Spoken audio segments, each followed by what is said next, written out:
بند کمروں میں فیصلے نہیں ہونے چاہیے.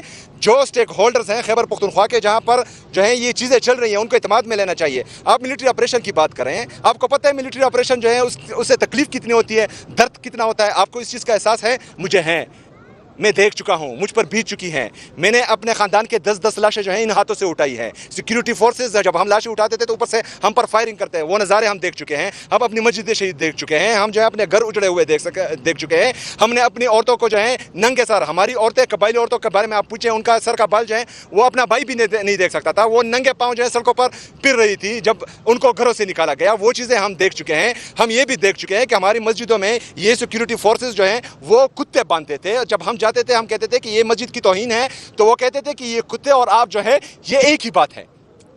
مطلب اس کے بعد بھی آپ ہماری ظرف دیکھیں, ہمارا دل دیکھیں کہ ہم نے کتنا بڑا دل کیا ہوا ہے. ہم پھر بھی کہتے ہیں کہ فوج بھی ہماری, ملک بھی ہمارا. آپ یہاں سے بول دیتے کہ ملٹری کے آپریشن کے کنسیکوینسز کا آپ کو پتہ ہے؟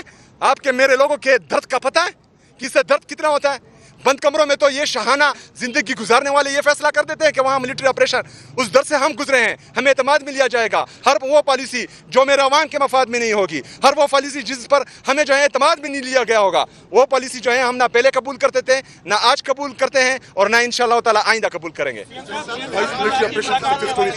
اسٹیبلشمنٹ کہتے ہیں کہ اپنا یعنی کہ سیاست میں رول نہیں بنا رہے ہیں, لیکن بعد میں وہ کہتے ہیں کہ اسٹیبلشمنٹ کے ساتھ ہم نے بیٹھ کے مذاکرات کرنے ہیں. اب لاسٹ جو بات آئی تھی یعنی کہ وہاں پر کہا گیا کہ اسٹیبلشمنٹ سے نہیں بیٹھیں. دوسری بات یہ کہ سیاستدانوں سے بھی آپ نہیں بیٹھ سکیں گے, تو اسٹیبلشمنٹ کے ساتھ بھی بیٹھیں, مذاکرات کرنا چاہتے ہیں, کس کے ساتھ کرنا چاہتے ہیں؟ سیاستدانوں میں آپ کے خیال میں کون اتنا طاقتور ہے کہ اس کے ساتھ ہم بیٹھ کر یہ سارے, آپ مجھے بتائیں نا, اس ایک سیاستدان کا آپ نام لیں کہ وہ جو ہے یہ تمام جو سیاسی ٹرمائل ہے اس کو ختم کر سکتا ہے, تاکہ ہم ان کے ساتھ بیٹھیں. ایک کا نام بتا دیں, چلے پوچھ کر بتا دیں.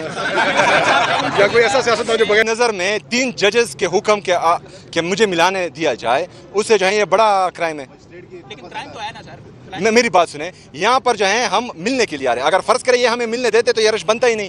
یہ ہمیں ملنے نہیں دے رہے ہیں ججز کے آرڈرز کے باوجود, تو اس وجہ سے رش بنتا ہے. یہ بھی ان کی ذمہ داری ہے. یہ کرائم بھی جو ہے وہ کمٹ کر رہے ہیں, ہم نہیں کر رہے ہیں.